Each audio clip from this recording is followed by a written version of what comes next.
Dice el problema, un terreno con esta a su vez va a haber esta presión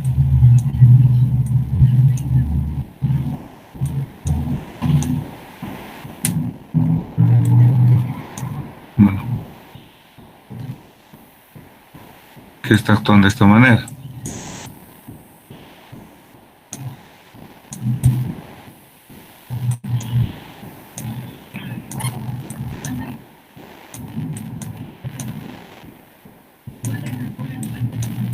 ¿Cierto? Esa sería las consideraciones en rigor que podría ocurrir.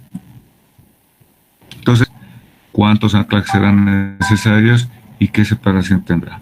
Y por último, si el tanque tiene una profundidad neta de 5 metros, la solera o losa tiene 50 centímetros o 0,5 metros de espesor y la permeabilidad del hormigón es K igual a 10 a la menos 7 centímetros por segundo, calcular el caudal metros cúbicos por día que deberá bombearse del tanque una vez recuperados los niveles pisométricos. Vale decir, es como un hueco, está como vamos a hablar, en algún momento voy a reiterarles, el banco central que está detrás de la facultad, su sótano tiene bombas laterales, porque está flotando, se han colocado como chupones, vamos a decir acá y acá, de manera tal de que el agua que podría haber en forma constante está siendo siempre succionada y todo el tiempo están funcionando esas bombas que están succionando y bajando el nivel freático para que no haya una gran supresión. Bueno, eso nadie conoce, sino que ya hace tiempo de lo cuando se ha ejecutado se hizo esa situación.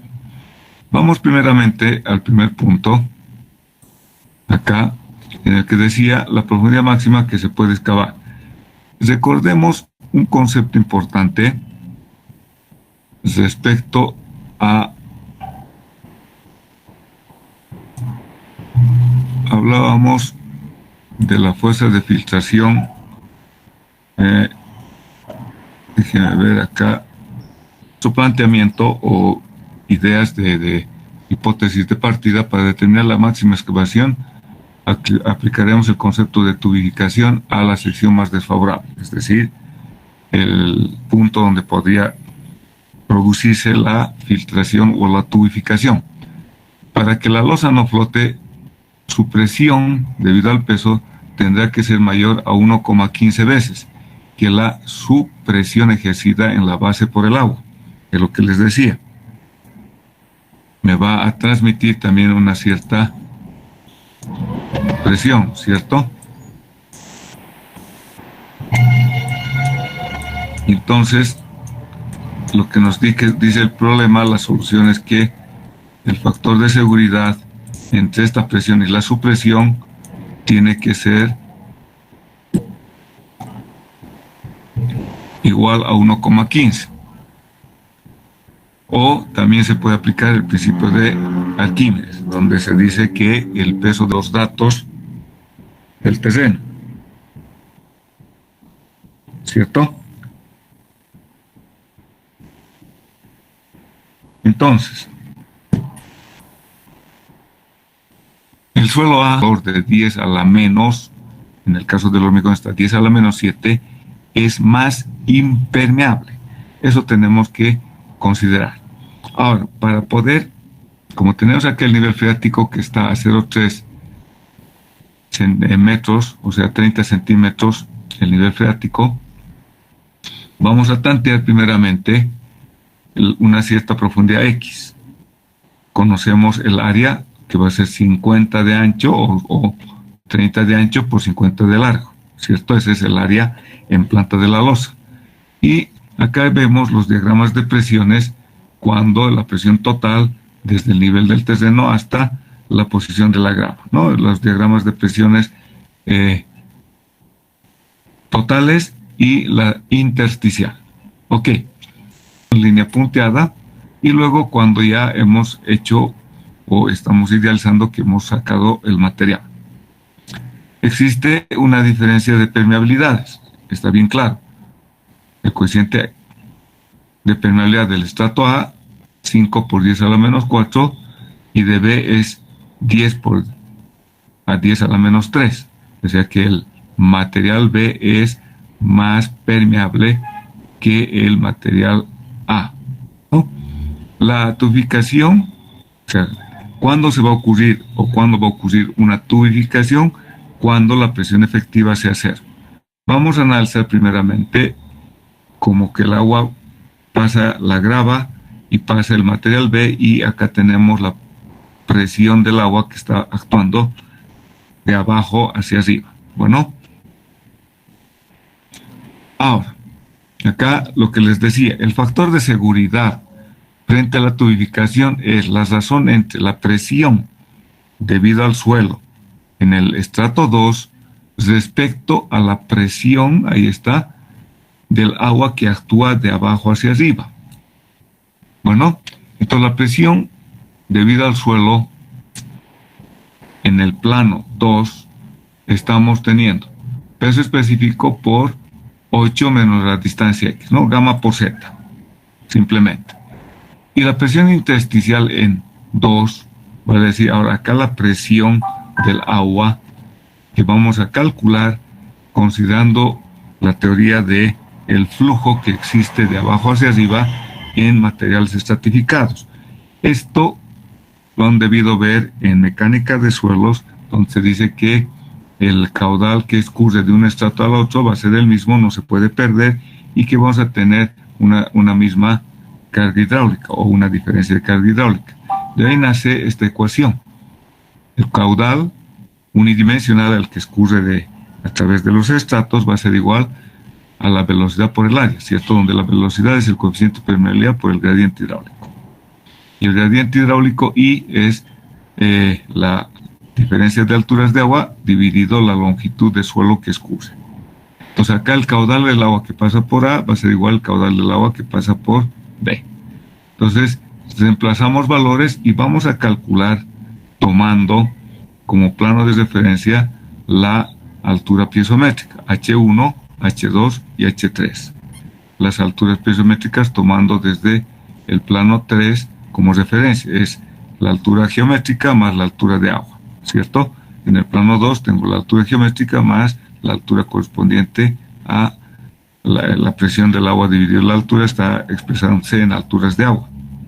Y la altura 3 que va a ser de Z3 y la presión que se tiene. Entonces reemplazamos estos valores de alturas que he tomado como plano de referencia el plano 3. Esto es netamente hidráulica de suelos, por si acaso.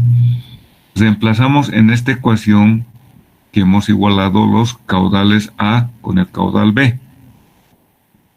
Y tengo acá en el primer H1 va a ser 14 menos X, H2 va a ser en realidad 10 que multiplica, 10 es gamma del agua, H2 es la incógnita menos 6 metros, que es el espesor del estrato B, y H3 que tengo, que es como Z3, como tengo el plano de referencia es 3, entonces Z3 es 0, y de acá tengo hasta esta altura, simplemente 6, 8 menos X, va a ser 4 metros, entonces me va a dar 13, ¿no? 6 más 5, 8 menos, son 8, 0.3 menos, bueno, nos va a dar la altura de 13 metros hasta acá arriba. 8 menos 0,3 me da 7.7, más 6 me da los 13,7, ¿no? Es la altura de agua expresada hasta el nivel freático que tenemos a 0,3 metros del nivel de terreno. De ahí nace el 13,7, es 6 más 8 menos 0,3.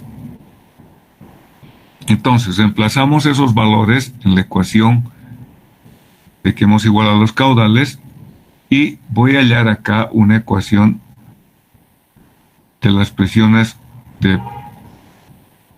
intersticiales en el plano 2. U sub 2, ¿no?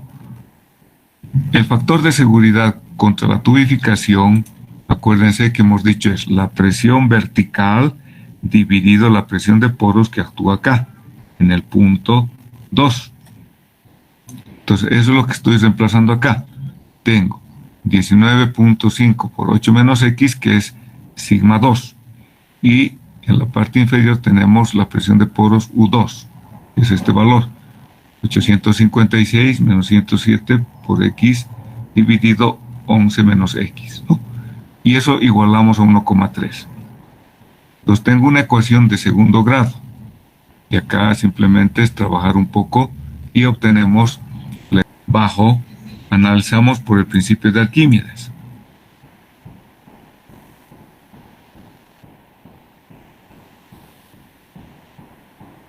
Entonces acá vamos a analizar por el principio de Arquímedes, como decíamos acá, la profundidad máxima a excavar es 3,87, este valor sería el máximo para el factor 1,3, haciendo el análisis que hemos visto matemáticamente. Entonces comprobamos que la tubificación nos inicia en el estrato inferior. Entonces verificamos ahora la tubificación en el plano 3. Como hacemos el mismo proceso de cálculo, la presión 3 dividido la presión de poros en el plano 3. Y resolvemos nuestra ecuación y nos da que podemos excavar una distancia de 5 metros. Es más realista que el valor anterior. Hemos hecho el mismo análisis, pero ahora en el plano 3. Hemos calculado el factor de seguridad de la tubificación, que va a ser igual a la presión sigma 3, que es la altura de suelo que actúa toda la carga en el plano 3, dividido la presión de poros en el plano 3, ¿no? Gamma del agua, directamente la presión del agua acá, que va a ser la misma, de 10 por 13.7.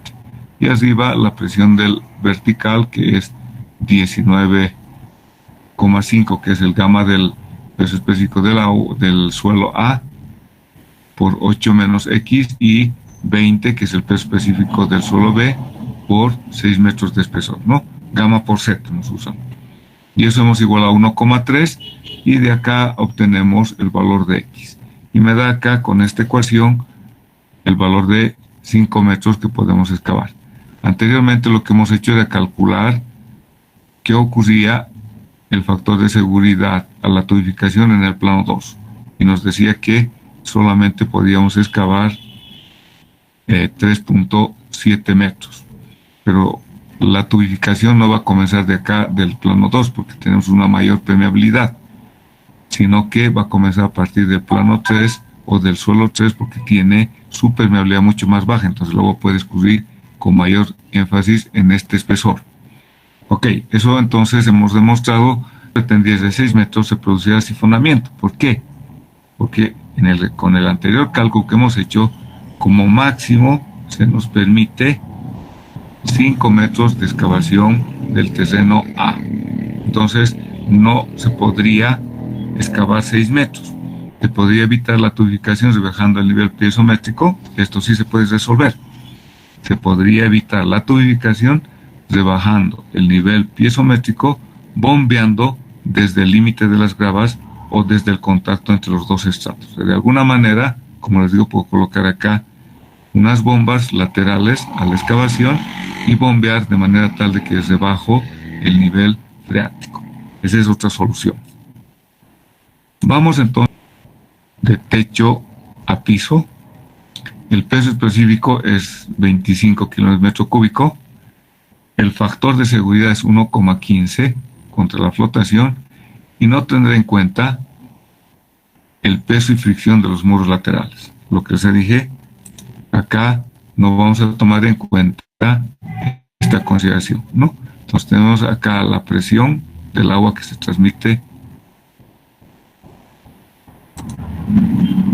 O sea, nuestra altura, entonces acá es esta altura.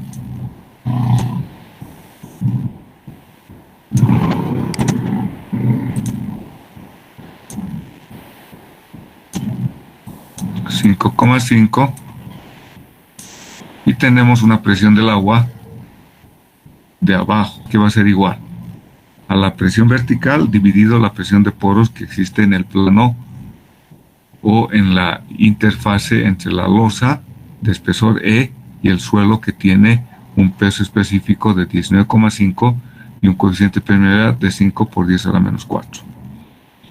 Para calcular acá, entonces, como esto está desde el punto de vista desfavorable, vamos a considerar que está hueco y tengo la losa solamente. Imaginariamente, desde el punto de vista entonces solamente vamos a considerar el peso de la losa que tiene que soportar la presión de abajo hacia arriba del agua. Entonces, consideramos la situación más desfavorable, cuando la excavación se realiza y se tiene la losa. Ahí está lo que les decía, ¿cierto? La presión correspondiente a sigma 1 va a ser solamente al peso o a la presión debido a la losa. Es gamma del hormigón de la losa por su espesor. Es 25 por el espesor, ¿no? Luego,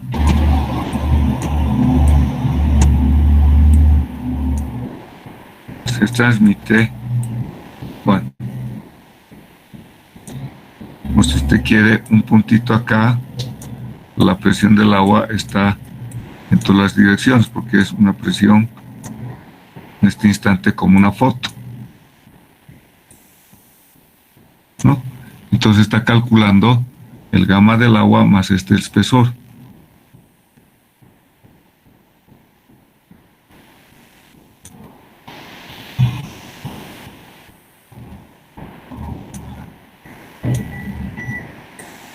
Este es el espesor de la losa.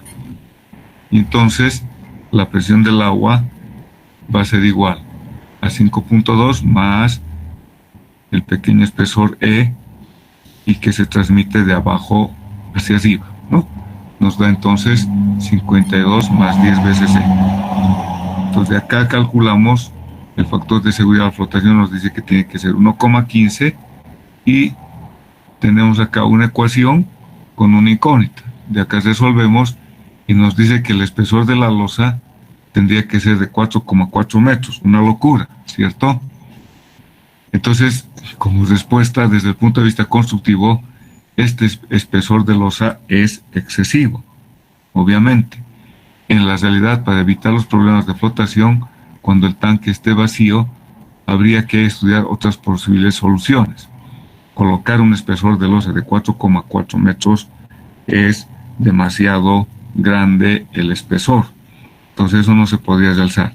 Entonces por eso vamos a aplicar el principio de Arquímedes, que dice el empuje es igual al peso del volumen de agua desalojado y el peso de la losa equivale a. Acá está el peso de la losa, va a ser gamma del agua por el volumen de la losa o del área que hemos quitado de suelo, ¿cierto? Que vendría a ser el gamma del agua por el área, por la altura de suelo que estamos quitando. Eso nos dice que es el peso del volumen de agua desalojado. Y el peso de la losa le definimos como W sobre la losa, que es gamma del hormigón por el volumen de la losa, el área de la losa por su espesor, ¿no? Entonces, aplicamos ahí el principio de Arquímedes, y también igualamos el factor de seguridad de la flotación, igualamos a 1,5, el peso de la losa y el empuje debido al volumen desplazado del principio de Arquímedes. Y nos da un mismo valor, o sea, nos indicó y una situación muy, pero muy desfavorable. Entonces, se busca la solución de colocar anclajes, ¿no? Lo que les decía, entonces, como yo no voy a construir de 4,4, que sería casi todo el hueco que necesito por alguna razón de sótano, voy a colocar los anclajes que me permiten transmitir una fuerza de cada anclaje, me dice, de 175 kilonewtons. Entonces, la pregunta D, como alternativa al apartado anterior, se puede utilizar anclajes de 175 kilonewtons. El anclaje, por si acaso, imaginemos, puede ser, voy a idealizar, es una barra muy larga, van a abarcar una cierta área. Entonces, fíjense, esta es una distribución a lo largo de los 50 metros que me pide que sea 1,15, ¿no? Un valor racional para evitar una gran flotación. Entonces, calculemos el peso de la losa. En el caso del peso de la losa, tengo el área de la losa y el espesor de la losa que queremos determinar cuánto tenemos 50 centímetros que nos dice de la losa. Entonces tengo 25 el peso unitario del hormigón, 50 centímetros de el espesor de la losa y el área es 150 metros cuadrados, que es 50 por 30. Entonces el peso de la losa expresado en kilonewtons me da 18.075, es W sub L losa. La fuerza de la supresión va a ser el gamma del agua por la altura de agua y por el área en el cual va a actuar, ¿cierto? El área es igual al área de la losa. Entonces lo que estamos calculando es esta altura de agua, el espesor de la losa y esta es la supresión que está actuando de abajo hacia arriba. A eso se refiere. Entonces la fuerza de supresión va a ser en total 85.500 kilonewtons. Lo hemos puesto en unidades de fuerza. Y la fuerza de anclaje vamos a sumar como si fuera un solo anclaje. Ahí está.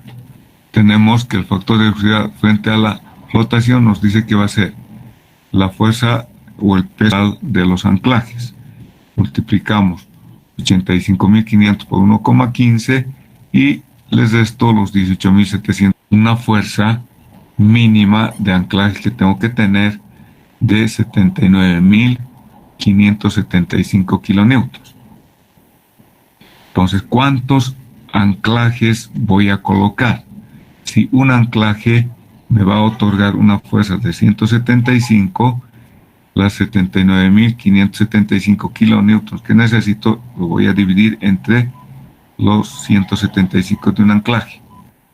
Entonces 79.000, el número de anclajes me va a dar entonces 455 anclajes que tengo que colocar en la losa.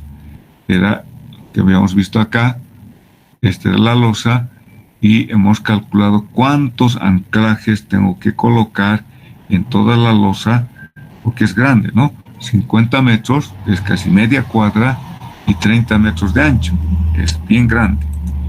Y entonces me da 455 anclajes por lo menos. Y entonces, acá el área total, que es los 50 por 30 son 150 metros cuadrados, y lo voy a dividir por el número de anclajes para tener el área que necesita cada anclaje. Entonces acá 150 dividido con 155 me da 3,3 metros cuadrados por anclaje. Entonces de acá, como me dice que tengo que tener una distribución cuadrada, entonces a esta área de un anclaje al área cuadrada le saco la raíz cuadrada y entonces voy a tener cuánto va a valer estos lados. Vale decir, lo que buscábamos era conocer esta longitud S de anclaje por S de anclaje, ¿cierto? Entonces saco la raíz cuadrada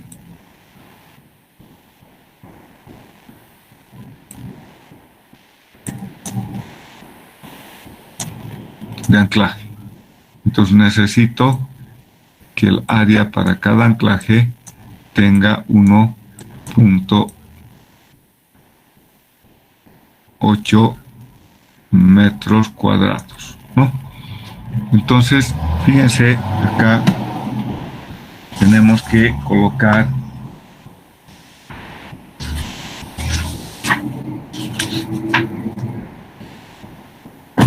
en el sentido longitudinal, tengo que colocar 400, en total 455 anclajes separadas en una cuadrícula de 1.8, 6 primeramente separado en ambos extremos y luego separar 1.8, y hay que colocar acá entonces aproximadamente 27 anclajes en esta longitud, y en este otro sentido tengo una separación de 0,6 en ambos extremos y colocaremos alrededor de 17 anclajes, ¿no? Acá tengo 1, 2, 3, 4, 5, 7, 8, 9, 10, 11, 12, 13, 14, 15, 16, 17, ¿no? Entonces me va a dar en total que voy a requerir 100 separados cada 1 punto, que usted siempre va a poder calcular la presión total, ¿cierto? La presión total, y ese es el ejercicio, es igual al gamma del suelo por la profundidad Z. La presión del agua es, por lo general, se simboliza con U y va a ser igual a gamma del agua, va a ser gamma de esta arena. Acá vamos a tener gamma saturado, acá gamma saturado, y puedo trazar la presión total. La presión del agua, U, va a ser a partir del nivel freático, ¿cierto? Gamma del agua por Z. Y la presión efectiva, obviamente, en este caso,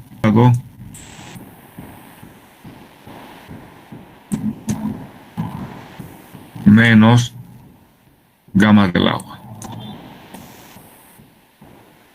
Entonces tienen este otro de gamma. Pero ahora, ¿qué ocurre? Hacemos una edificación, hacemos algún tipo de obra. El nivel del agua, imaginemos ahora lo voy a colocar a nivel de terreno. Hay dos condiciones, a corto plazo y a largo plazo. A corto plazo, por lo general, usamos parámetros no drenados. A largo plazo usamos parámetros drenados. ¿Qué es lo que le ocurre? Fíjense en el diagrama.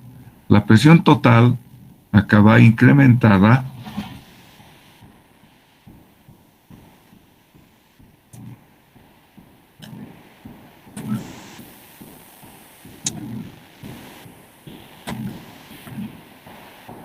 fíjense acá,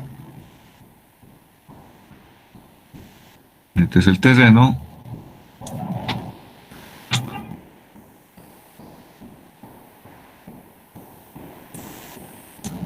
tengo la arena, tengo la arcilla, y otra vez. Entonces, lo que está mostrándonos acá en el problema, la solución es, uno, el diagrama de presiones del suelo y el diagrama de presiones de esta carga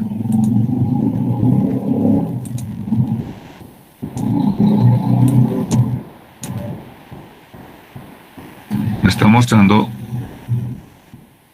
que debido a esta carga yo voy a tener una cierta presión, ¿cierto? Imaginemos algo así. Y debido a la presión del suelo,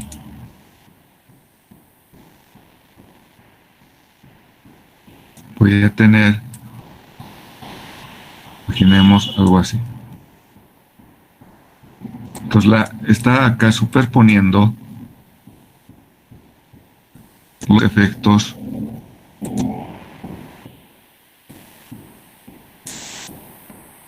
cargas. Este es el delta sigma.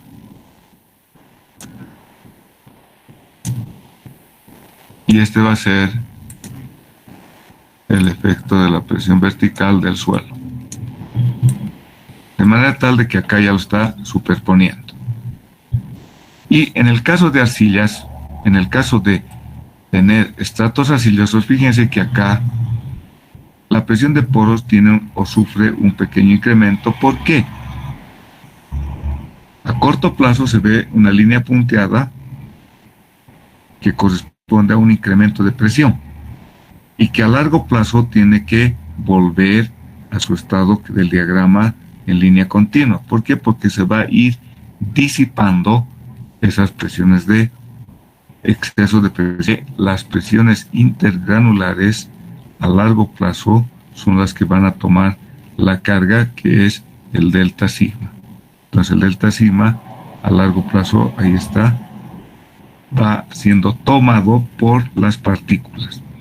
Eso tiene que entender claramente lo que es a corto plazo y lo que es a largo plazo. A largo plazo está definido en condiciones drenadas, es decir, que ya se ha salido el agua, y entonces la carga externa, este delta sigma P, ¿quién toma esa carga?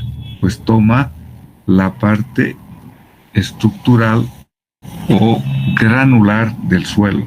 El agua se va a disipar, vale decir, se va a salir de los poros porque va a irse comprimiendo los granitos, ¿no? Y acá si se fijan, a largo plazo, el diagrama del incremento de presiones comienza a tomar la parte granular.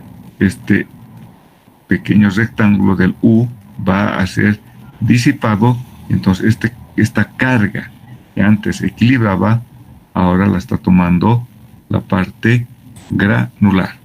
Ok, eso es una primera consideración que ustedes tienen que tomar muy en cuenta con relación a las presiones que tenemos que aplicar al suelo debido a las cargas externas. ¿Qué es lo que le va a ocurrir al suelo? En general, vamos a tener esta superposición y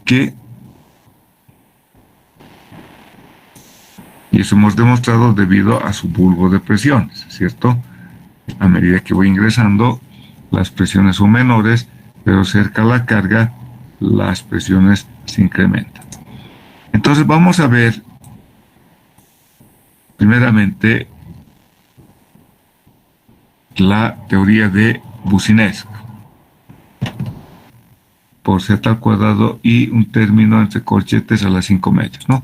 Hablábamos del efecto de esta carga a una distancia o bajo la carga.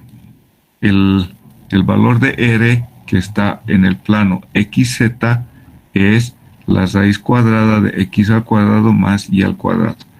Y el valor de L, que es la distancia a un cierto punto A, va a estar constituido por la raíz cuadrada de X cuadrado, Y cuadrado y Z al cuadrado, ¿no? Y eso acá lo estamos indicando. R es la distancia en el plano X, Y. Y L es la distancia que hay en 3D en un punto dentro del suelo. Entonces, lo que queremos calcular ahora es el incremento de carga y cómo va a variar.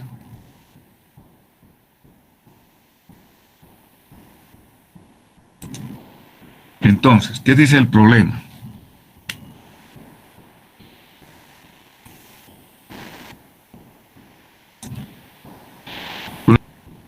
XZ, vale decir Z y X. Cuando Z es igual a 0,5 metros, vale decir a una profundidad 0,775 metros, y X en el eje a 0,25, a 0,5, a 0,75, ¿no? Estamos hablando de esta manera. Tengo la carga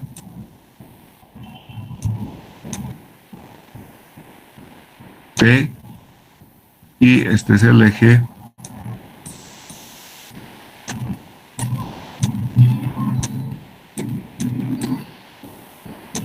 Z. Nos imaginemos, idealmente tengo acá, pongamos que sea 75,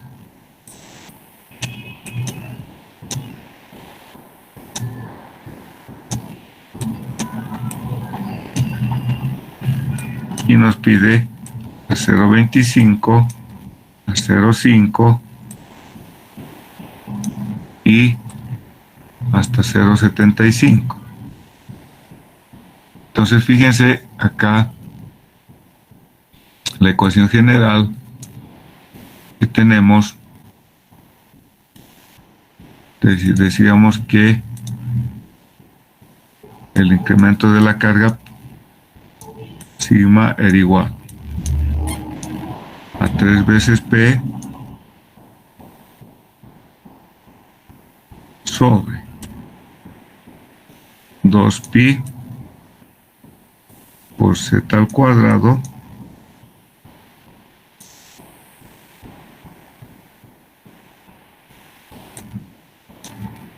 y que multiplica este término.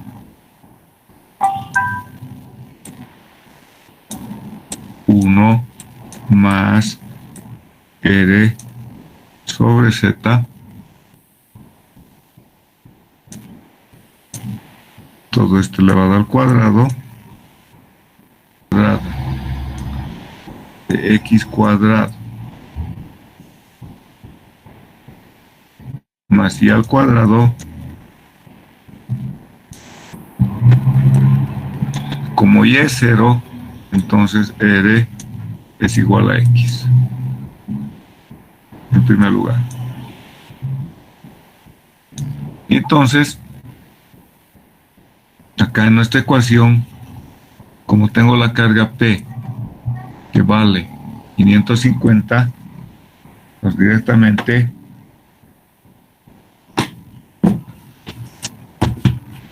$550, 3 por, me da 1650. Entonces tengo acá, esto va a ser igual, anotemos con rojo, acá 1650 dividido 2 dividido pi, 1650, 2 dividido, pues como 1416 dividido, me da este valor de 261 dividido z al cuadrado. Z es un valor constante, por tanto lo voy a volver a dividir y el corchete, ¿no? Como z es 0.75, entonces esto directamente lo voy a colocar como un valor entero para luego variar, ¿no? Sería 0.75 al cuadrado dividido. Entonces me da acá 466,85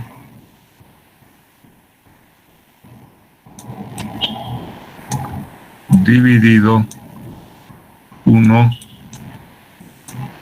más, como R es el valor de X dividido 0,75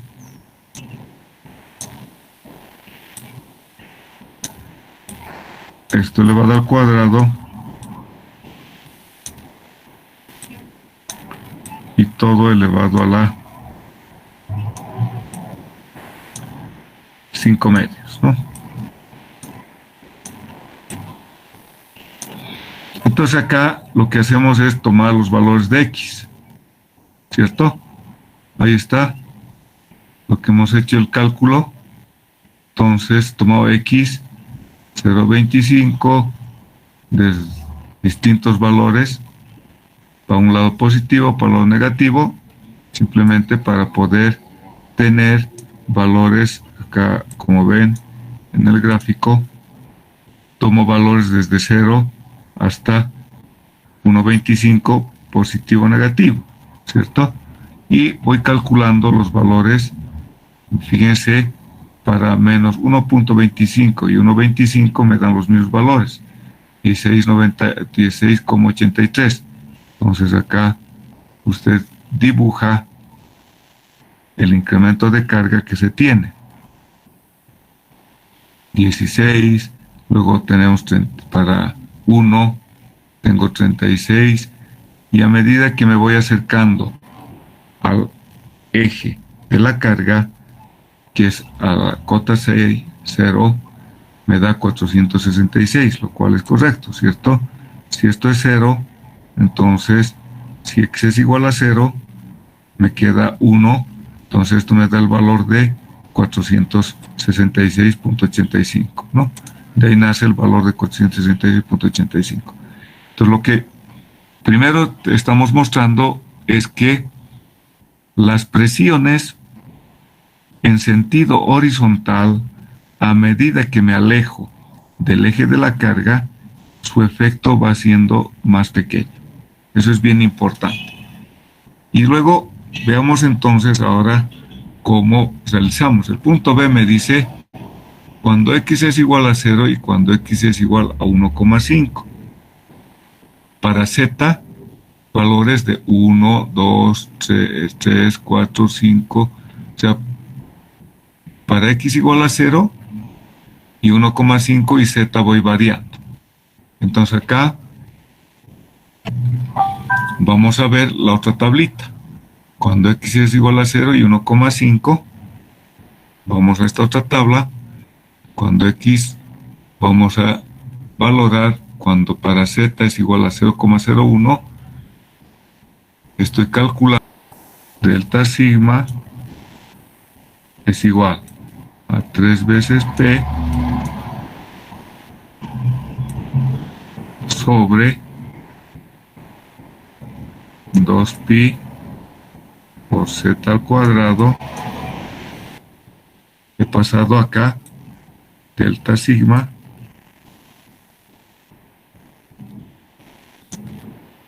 sobre P, en primer lugar. Esto va a ser igual, ahí tienen la ecuación,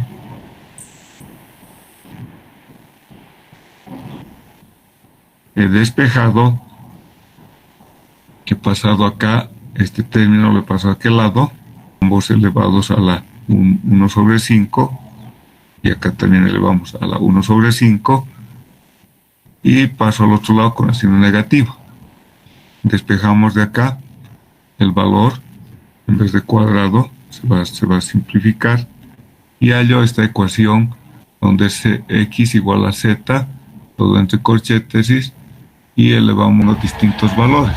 Tengo el bulbo de presiones. Luego voy cambiando para delta sigma sobre P igual a 0,6, igual voy calculando acá el valor de x. Por ejemplo, para 0,8 se tienen los distintos valores de x. Acá tengo z en ordenada y x en abscisa. X positivo para allá y x negativo para allá, ¿no? Este es el eje 0.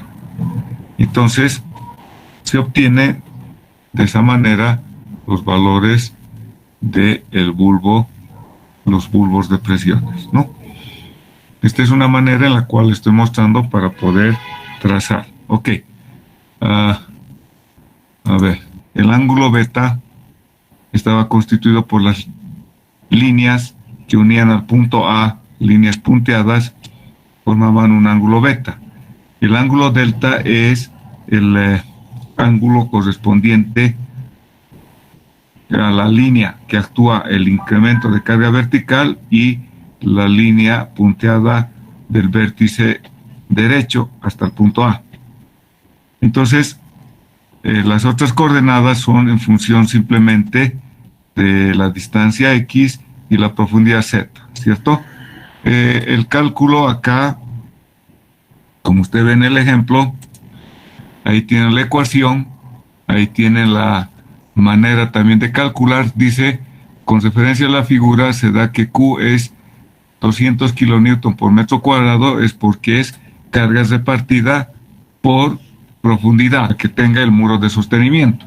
Y Z es la profundidad.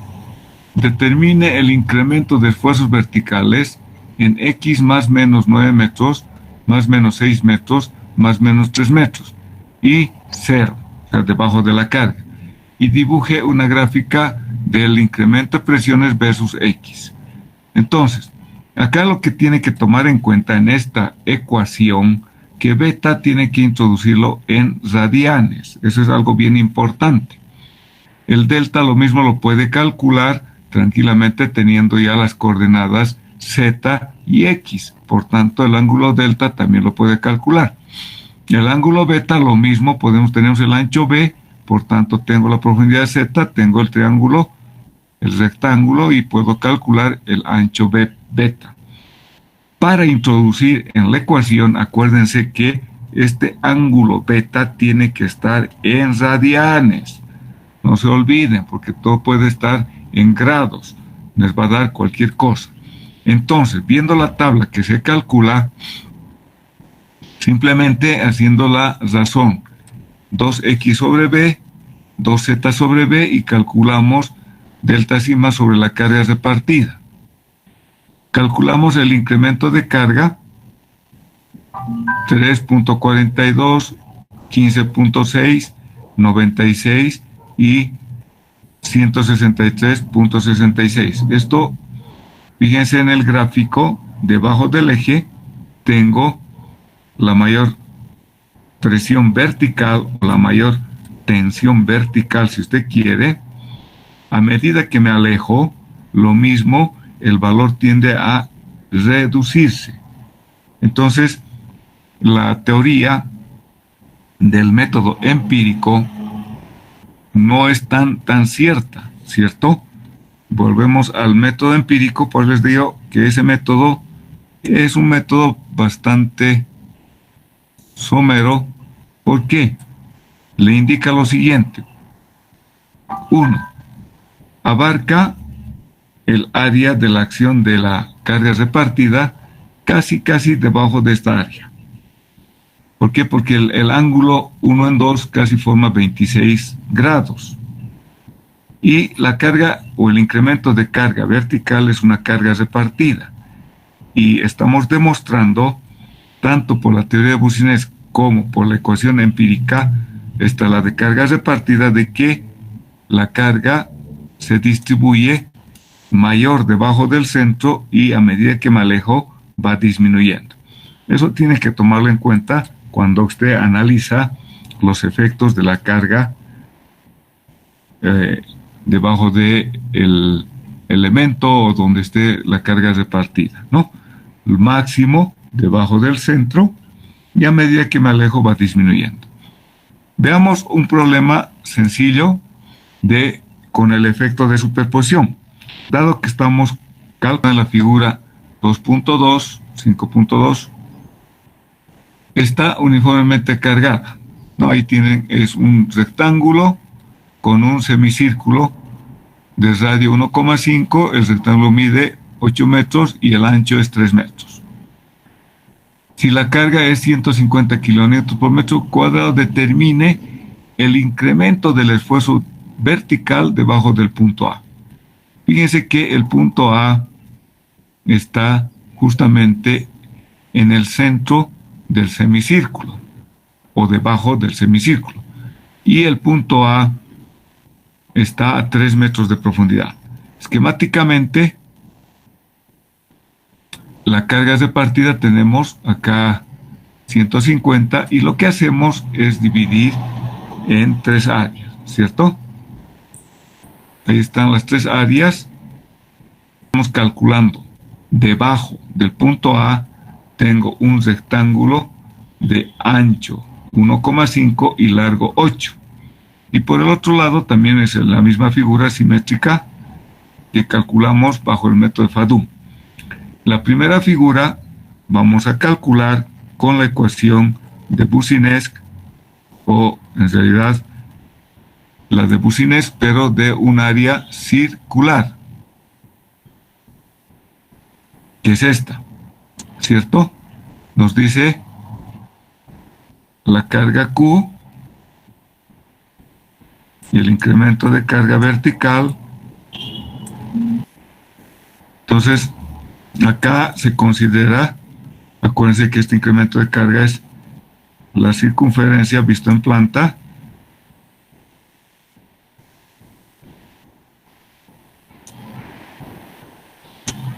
la carga es repartida. Esta ecuación entonces solamente se usa para calcular el incremento de carga debajo del centro del área circular. No puede calcular en otra parte. Va a ser siempre debajo de la carga repartida.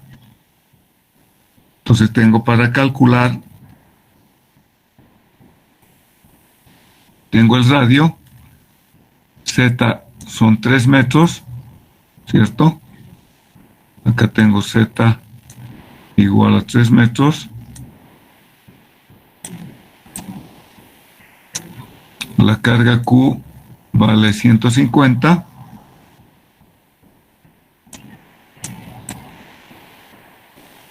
.8. Entonces lo voy a calcular acá 3 medios menos 5 elevado a 1 menos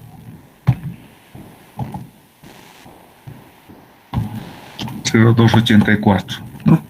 Entonces el factor de influencia, que he llamado, va a ser igual a 0,284.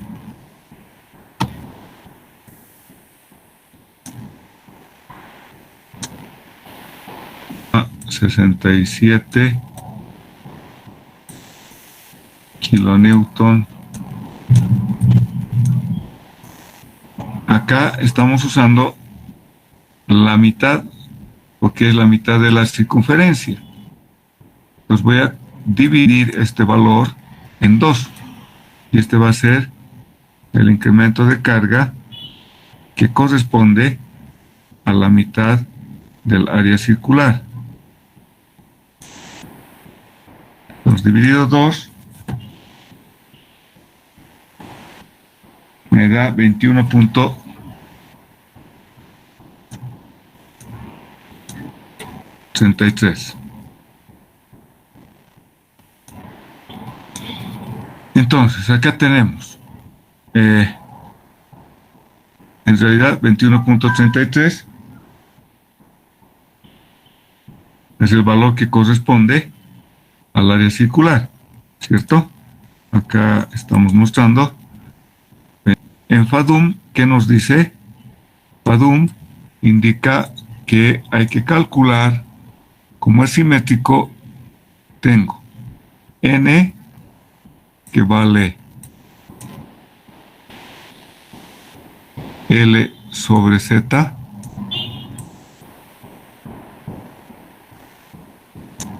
y M, que vale B sobre Z. Entonces, acá tengo L es 8.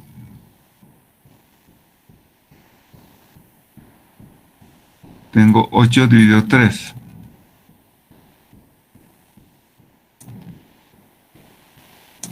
Y en este otro caso tengo 1,5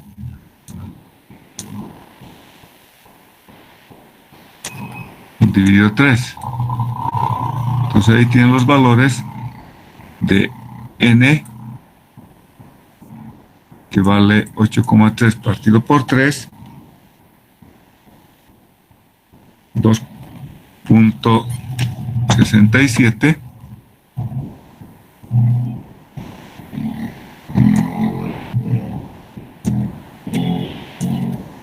y M 1,5 dividido 3 me da 0,5.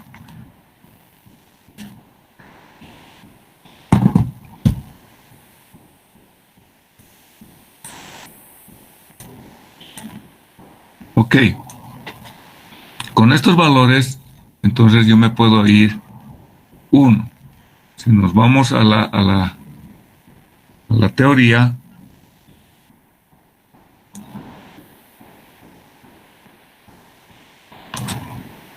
Fadum tiene dos maneras de poder calcular el factor de influencia. La primera es con esta ecuación en la cual uno introduce en la calculadora o lo programa su calculadora, está en función de los valores m y n, ¿no? El único dato es que este término no sea negativo. Entonces le suma pi y se resuelve el problema. Esa es una situación, esta ecuación. La otra es usando la gráfica que también es de Fadum, en la que en abscisas es el valor de n, las curvas son valores de m y la ordenada es el factor de influencia. Muy rápidamente, veamos acá. Tengo N267 y M05. 267, imaginemos por acá, y 05.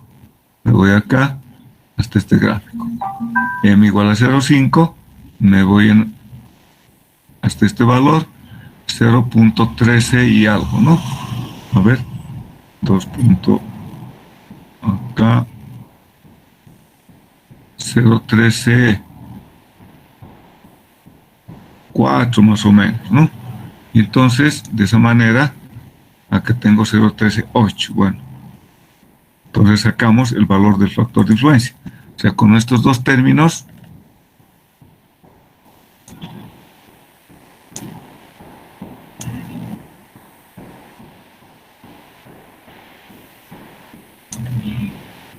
determinó el factor de influencia, ya sea calculando por la fórmula o entrando en la gráfica.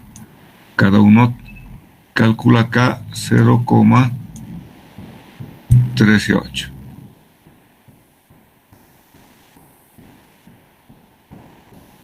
¿No? Entonces, calculamos acá, como es simétrico, entonces es más fácil. Entonces el incremento de carga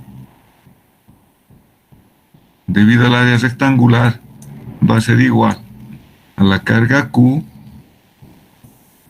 por el factor de influencia y voy a multiplicar en este caso por 2 porque son dos áreas rectangulares que son completamente simétricas, ¿no? Entonces de ahí sale el valor. Tengo 150 por 0.138 por 2. Me da 41,4. Ahí tienen 41,4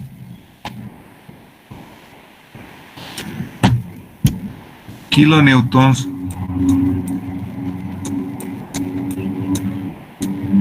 por metro cuadrado, ¿no?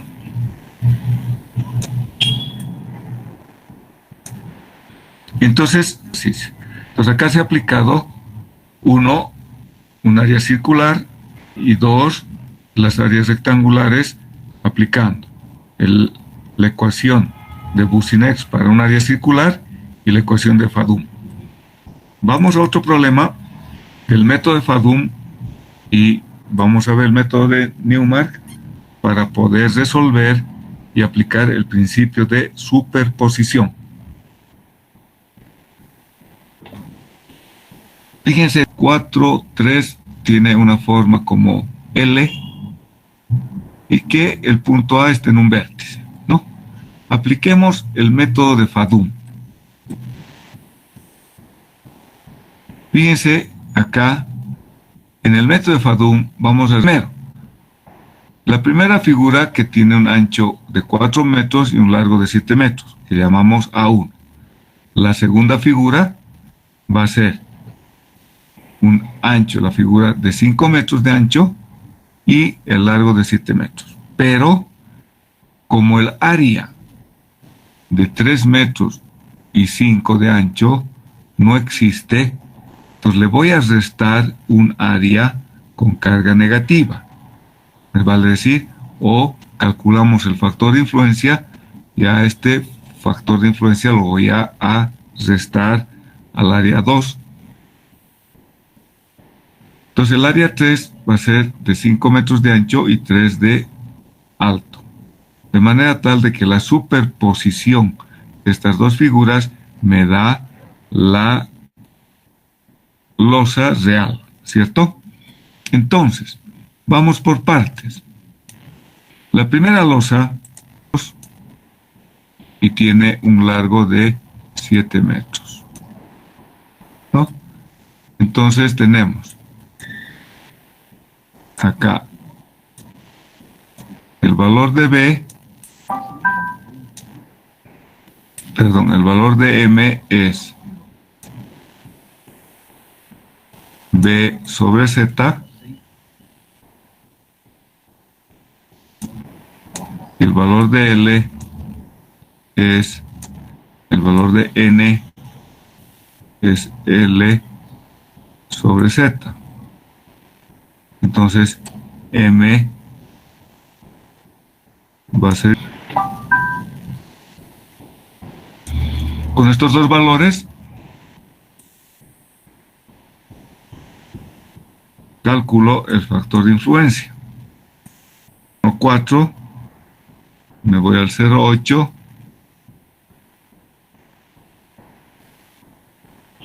más o menos 0,18 y un poquito más, 0,18,5, 18,4 tal vez, y entonces acá me da el valor de 0,17. Bueno, como les digo, ahí hay que tener ciertas precisiones. 0,17, 4. La otra figura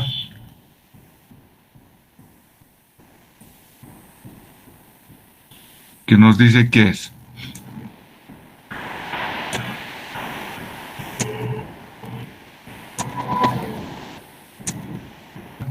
O con el ábaco. Esta es la figura 1 y esta es la figura 2. Esta es la 2. Esta es la figura 1.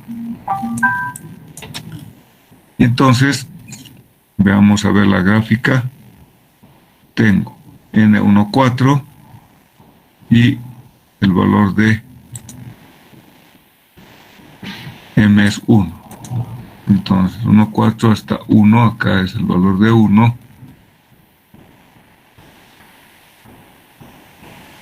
Me da 0,19 y algo. Entonces tenemos acá el valor, estaba bien, 0,191.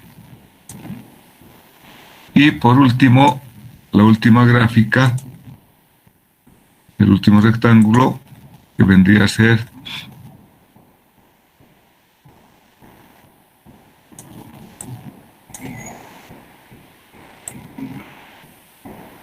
esto era 5 y esto era 3. Y el valor es acá donde calculamos, ¿no? Tenemos M es menor longitud. Entonces, tenemos acá el valor 3 dividido 5 me da 0,6.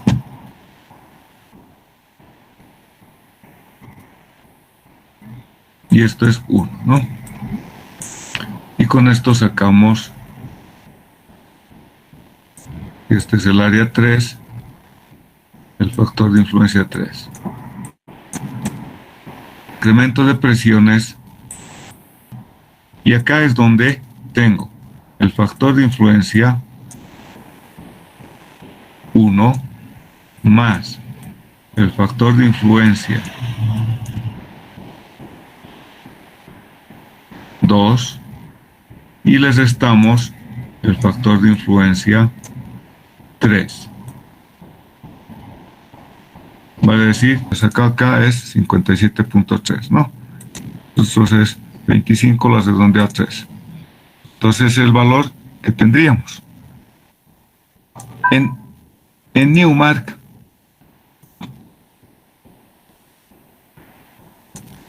cuando tenemos que calcular, si tengo este es el área,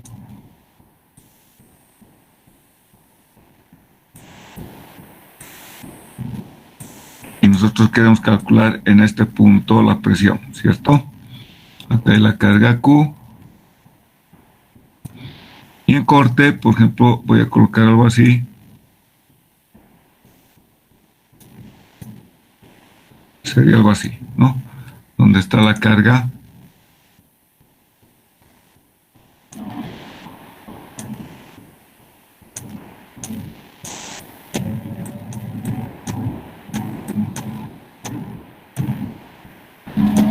La carga Q.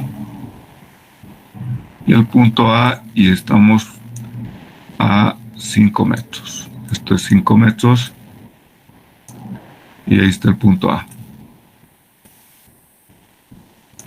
Entonces Z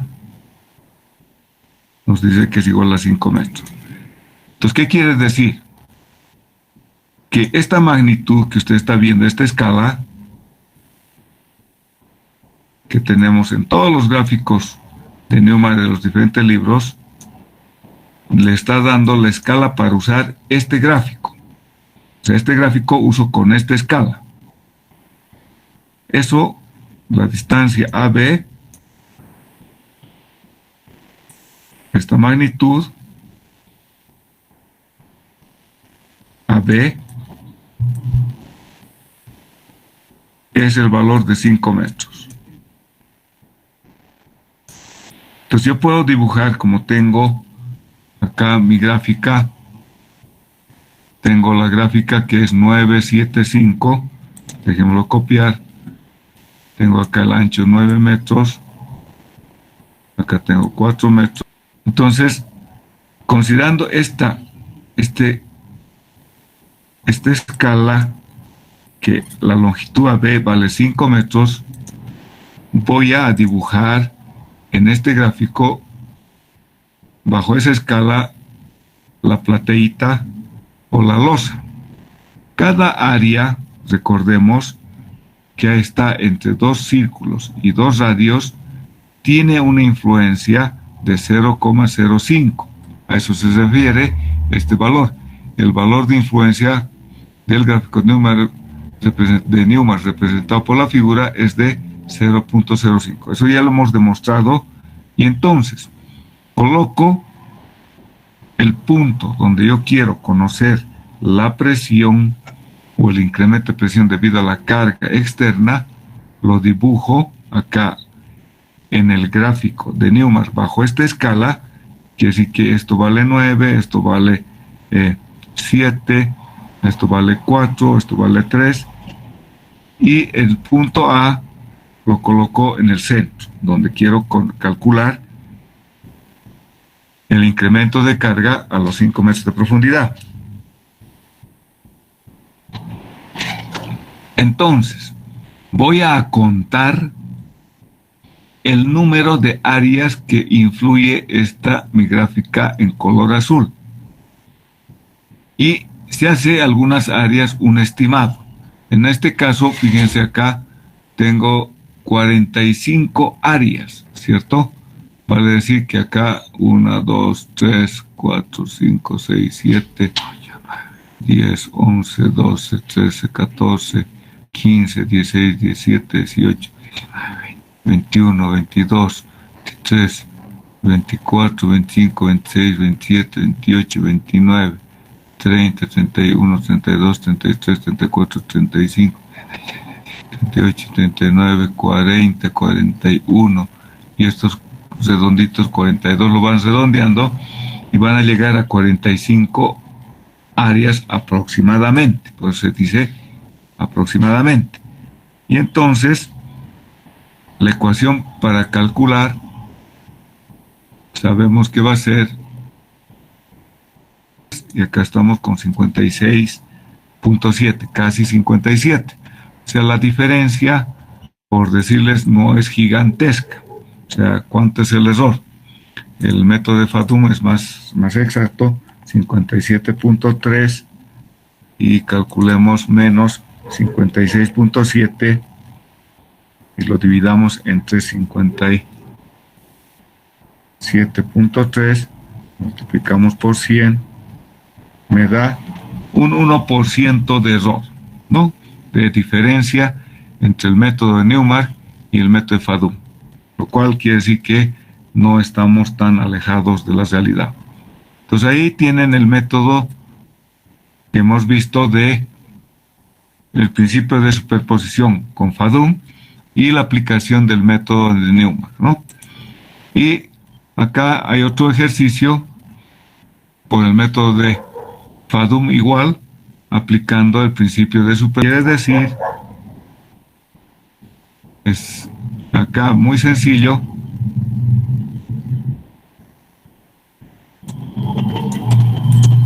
El problema dice, en la figura se muestra el plano de un área rectangular uniformemente cargada, determine el aumento del esfuerzo delta sigma por debajo del punto A' a una profundidad z igual a 4 metros. Entonces, fíjense acá, este es el área Q. Entonces, lo que hacemos es lo siguiente. Considero el área hasta el punto A.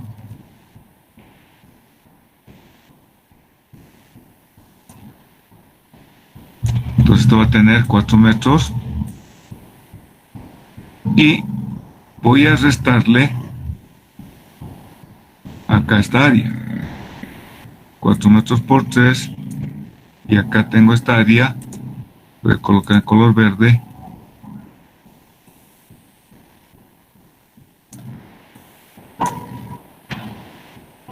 Este es 3 metros y este es 1 metro.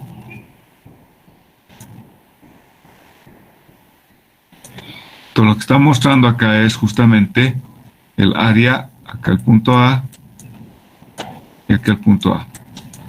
Entonces, el factor de influencia que saque de esta área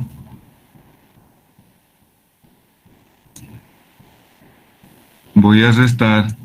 Si este es el área 1 y este es el área 2, pues este es 1, el factor de influencia del área 2. Calculamos lo mismo y tengo que el incremento de carga vertical va a ser igual a la carga tranquilamente el incremento de carga. Y acá lo mismo, uno tiene que idearse cómo valorar y cómo calcular entonces este incremento de carga. Los factores de influencia, ya saben, el valor de M, N va a ser acá, va a ser igual a 4 dividido la profundidad, que es 4. Y M va a ser igual a 3 dividido 4. 1 dividido 4. Entonces esto vale acá el factor de influencia y de acá el otro factor de influencia. Y la ordenada es el valor del factor de influencia. O sea, también hay este tipo que está girado, vamos a decir, donde están las curvas más bajas los valores, tenemos 0, 1, y a medida que aumenta el valor de M', tenemos el valor de 10, ¿no? Y ahí tenemos los distintos valores de N'M. Entonces, no crean que van a obtener un valor diferente, sino que N. El concepto es lo mismo. El valor de N, que le llama N', es L sobre Z, y M', que es B sobre Z, ¿no? Entonces, no es que está mal, sino que Es así que se calculan los valores y se usa este gráfico también, que es también válido, que está al revés que el que les he mostrado acá. Fíjense, acá tengo valor de n que es creciente desde 0.01 hasta 10, los valores de m, que son las